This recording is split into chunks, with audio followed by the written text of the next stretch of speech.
近日，一则在朋友圈被疯狂倾发的视频火了。视频中几名男子拿着斧头正在砍伐一棵千年老树，砍了一会竟看到了树里有叶子。几名男子非常兴奋，拿电锯又拿斧头砍，终于看到了一个洞，不一会便从里面掏出了不少的蜂蜜。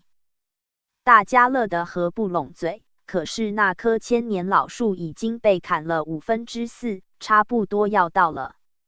事后了解到，原来男子是一位专门替人找野蜂蜜的。那一天他来到这深山，找了半天都没找到，打算放弃的时候，突然旁边的一棵千年老树传来熟悉的声音。男子立刻上前查看，确定就在树中央。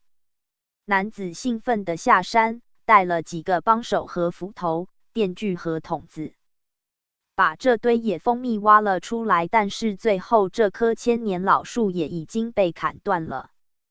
有人说他为了这点蜂蜜，连这么珍贵的树都砍了，太没人性了。也有人说他只是为了钱，为了生活，理所当然。网友们，你怎么看？